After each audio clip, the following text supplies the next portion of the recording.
Hello everybody, we're going to be finishing up chapter 12 today with lesson 12.3, and we will be doing two things in this lesson. We're going to be multiplying rational expressions and also dividing rational expressions, but when you think about what a rational expression is, it's kind of just like a fraction. So we know that when we divide by a fraction, we really end up multiplying. So really all of this is going to end up being multiplication. So when we go to multiply and or divide rational expressions, it's going to be very similar to what you would do if you just have two simple constant or number over number type rational expressions where there's no variables. So we know, just to kind of remember a few things about when we do that, we'll start out by just doing a couple of simple examples as well. When you multiply two rational expressions or two fractions together, or numbers, we multiply straight across. So the numerator gets multiplied by the numerator, the denominator by its denominator, the other denominator, and then before you do that, it's always a good idea to see if you can cross reduce first. And in some cases, you might even be able to vertically reduce. So we'll kind of look at both. And then, as I mentioned a second ago, when you divide by a fraction, and here in a minute, when we divide by a rational expression, that's really just going to end up turning into multiplication by the reciprocal of that divisor. So what we're dividing by, we will end up multiplying by its reciprocal. And then if we are being asked to multiply a fraction by a whole number, so for this one I'm just going to give you an example. So let's say we had the fraction 3/7, and we wanted to multiply it by 2. 2 being that whole number. All you really want to do is just take that whole number and throw it over a 1, because 2 over 1 is just 2. And then again, you kind of look for the same things. Can you cross reduce here? No, because 7 and 2 have nothing in common. Here, no, because you just have the number 1. So to multiply, you go straight across. Numerator times numerator would be 6. Denominator times denominator would be 7, giving you 6/7. So we'll kind of do something similar. We'll put our rational expression over 1 if it doesn't have a denominator besides 1, just to kind of make them both look like fractions. So kind of again, let's start out here with just some simple fractions numbers, and then we'll kind of get into adding some variables. We're not going to do, again, every single problem. You can always kind of rewind this video and go back and refer to certain types of problems as you're working through the practice if you get stuck on something. So I'm going to do at least one of each with you. So here we have the fraction 5/9. It's being multiplied by the fraction 6/15. I mean, I noticed that 6/15 I could reduce that by a factor of 3, both in the top and the bottom, but I'm going to actually, first of all, look to see if I can cross reduce, then maybe check vertically. Wouldn't be wrong if you did that though, first either. So if I look at, let's go this way, 5 and 15, before I just do 5 times 6, 9 times 15, I'm going to go 5 and 15, both divisible by 5. So 5 goes into itself once, and 5 goes into 15 3 times. And then this direction, cross-reducing 9 and 6, both have 3 as their factor. 3 goes into 6 twice, 3 goes into 9 3 times. So now what we have is 5/9 has turned into 1/3. And then 6/15 has now turned into 2/3. So 1/3 vertically can't reduce, 2/3 can't reduce. So now I'm ready to multiply. So numerator times numerator is 1 times 2, giving us a 2. Denominator times denominator, 3 times 3 gives us a 9. And then always just double check in case you maybe missed some reducing that could have happened here. Just make sure you can't reduce your final answer, which is 2/9, cannot be reduced. All right, this I know it's kind of didn't print off well, but this is division. So first thing that I'm going to do is I'm going to rewrite this problem as multiplication. So division turns into multiplication by the reciprocal of this divisor. So 16/27 has a reciprocal of 27/16. So from a reciprocal, you're just swapping the numerator and the denominator out. And then we're back to what we just did in number 1, back to multiplication again. So let's look this way, cross-reducing 8 and 16. Both can be divided by 8. So 8 goes into itself once and into 16 twice. 3/27, both divisible by 3. 3 goes into itself once. 3 times 9 is 27.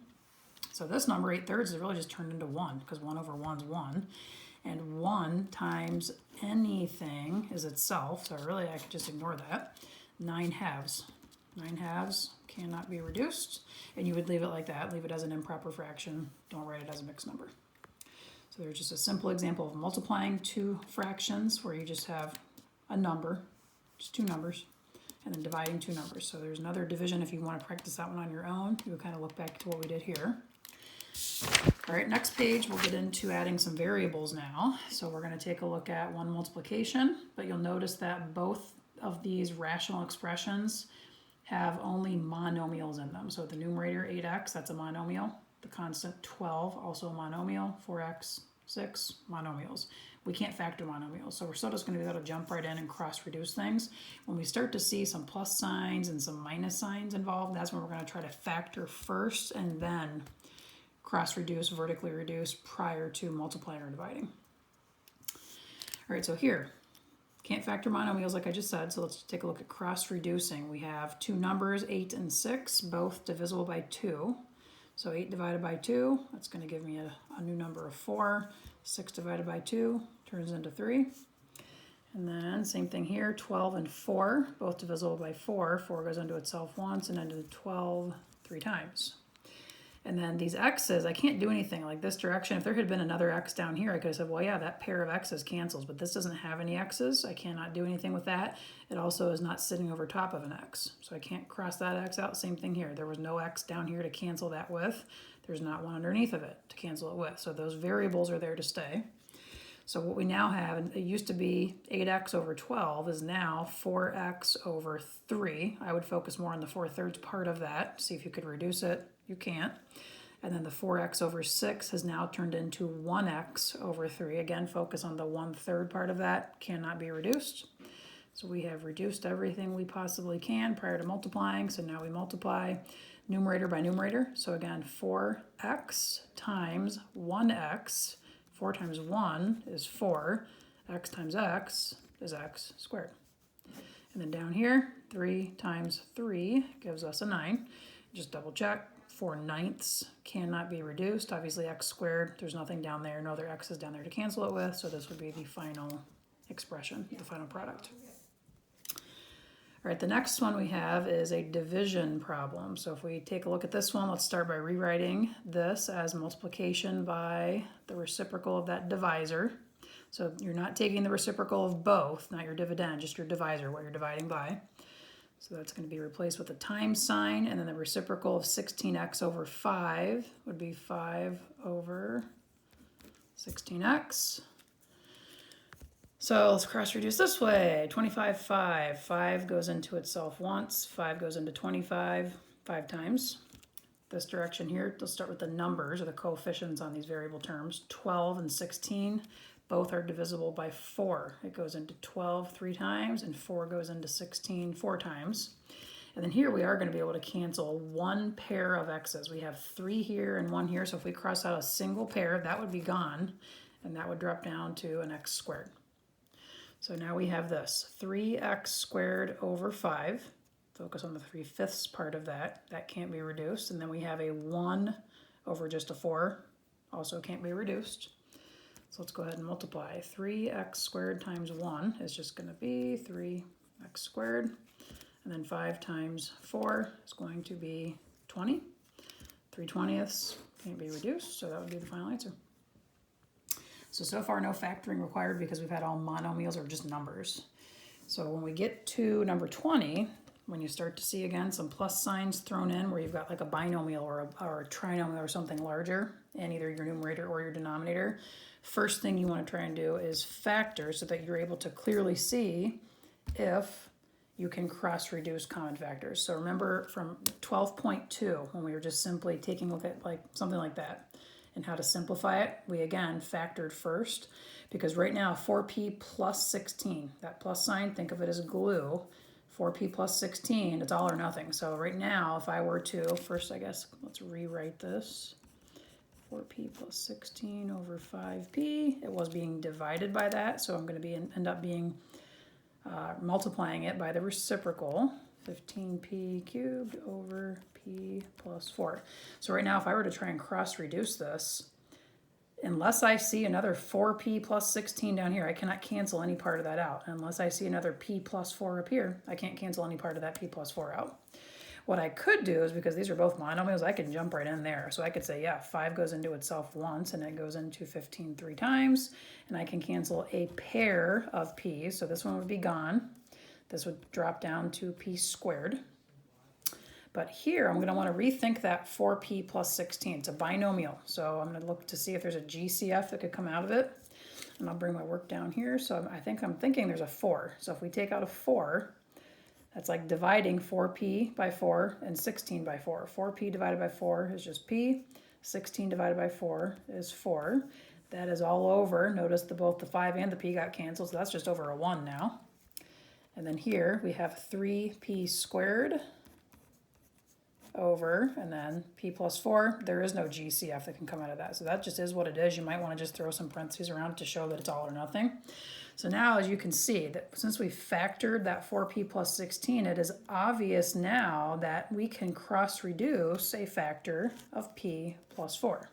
Had we not factored that expression, that would not have been obvious. So that's why it's important that you factor first. And I'll be honest with you guys, as we work through these next few problems, especially if it's division, as I go to rewrite it from division to multiplication, I also go ahead usually and start to factor as I'm rewriting it. Kind of just saves you some space there and less steps in your work. So now let's see what we have here. We have a 4 over 1, so just a 4, being multiplied by 3p squared over, there's still a 1 there. So 4 over 1, can't simplify that. 3p squared over 1, cannot simplify that. So I think we're good to multiply.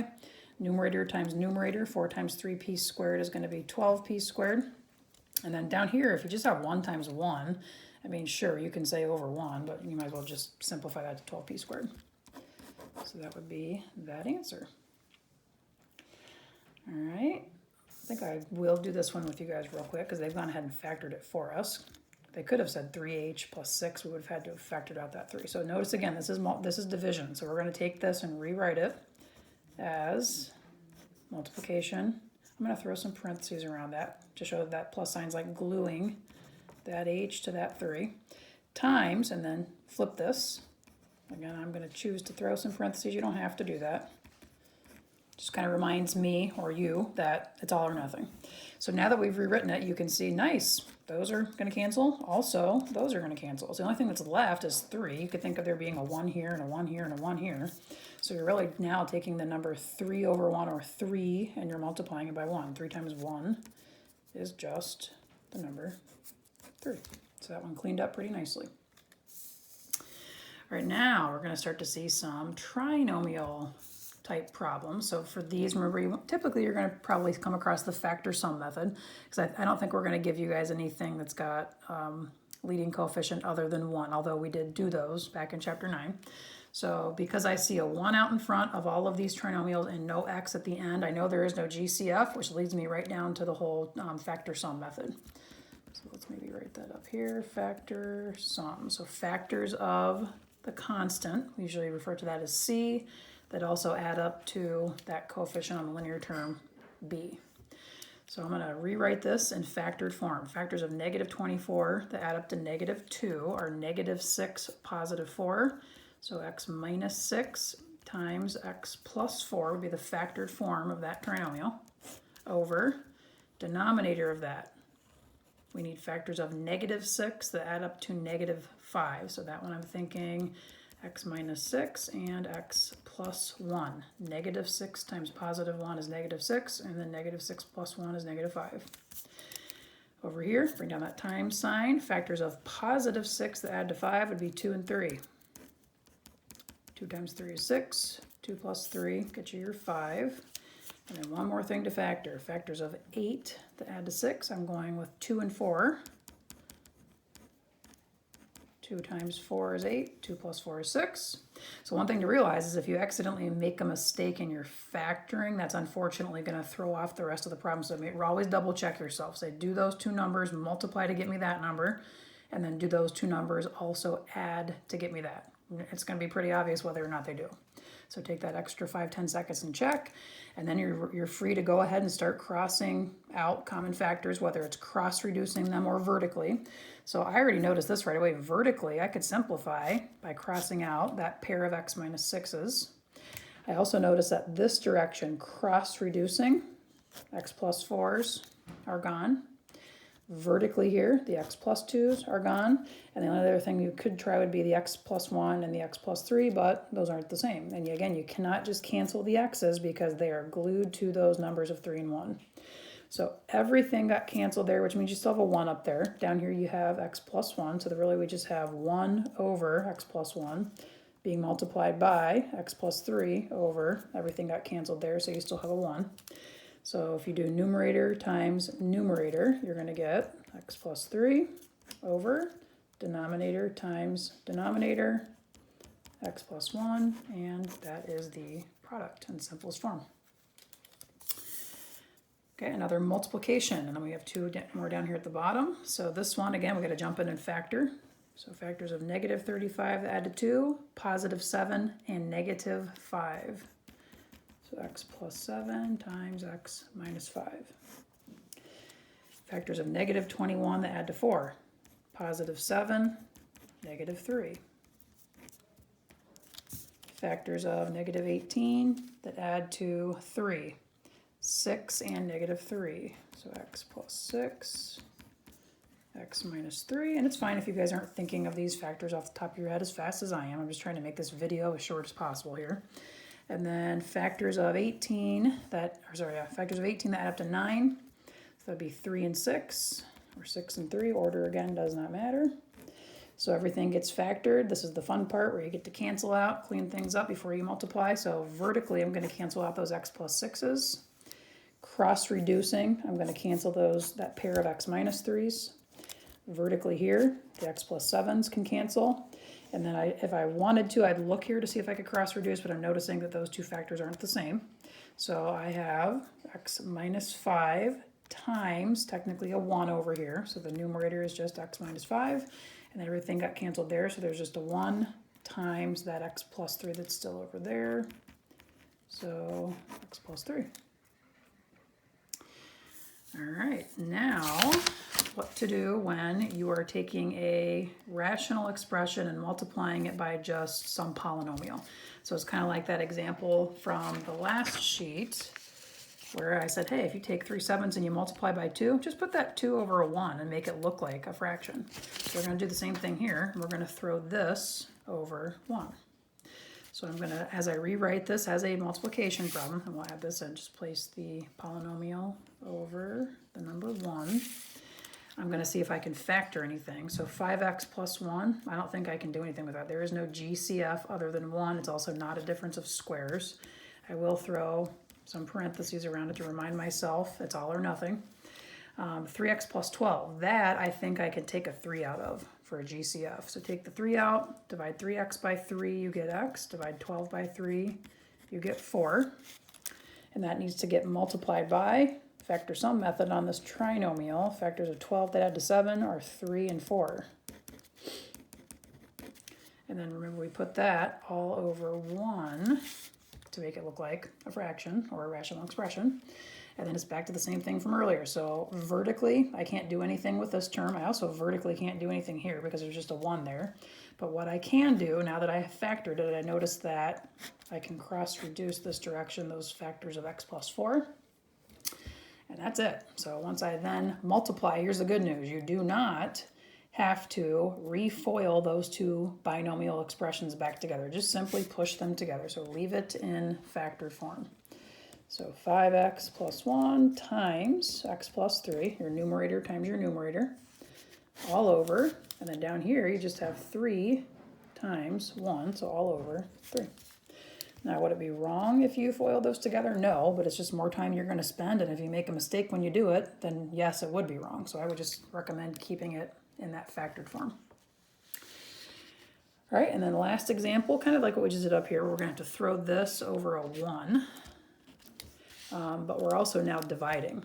So as we start to rewrite this problem as multiplication by the reciprocal of this divisor, we're also going to factor in that process as well. So we're taking this, originally we were dividing by this, but we're going to rewrite it as this expression multiplied by the reciprocal of that expression with everything factored. So as I start to rewrite the first term, what are factors of 14 that add up to 9? I think that would be 2 and 7. over. That's a monomial. We can't factor monomials, so just leave that 11x times, and then we need to take the reciprocal of this, so 1 over, and then let's see how you would factor this. We have 8x squared plus 16x. I'm thinking 8x can come out of that. So if you imagine dividing 8x squared by 8x, 8 divided by 8 is 1, and then x squared divided by x is x, so 1x will just give you x. And then 16x divided by 8x, 16/8 is 2, the x's cancel. Sorry, I'm at the bottom of the paper here. So that's what we end up with in factored form. So now as you can see, we can cross reduce here, this factor of x plus 2. Vertically, nothing can happen there. Vertically, nothing can happen here. So now we're ready to multiply. So numerator times numerator is just going to be x plus 7. Keep the parentheses around it if you'd like. And then down here we have 11x times 8x. So 11 times 8 is 88. And then we know that x times x is x squared. So x plus 7 over 88x squared would be the final answer to that. And if you wanted to fill these in, let's see, place the polynomial over 1 again and multiply by its reciprocal. So factoring, pretty important to be able to do problems like this. Double check your factoring before you then start canceling things out. And just, again, keep reminding yourself that if you see plus signs, minus signs, that's like glue. So 5x plus 1. You can't just cancel part of that out with some x down here unless you see another 5x plus 1, either diagonal from it or under or above it vertically. None of that can be canceled out. All right.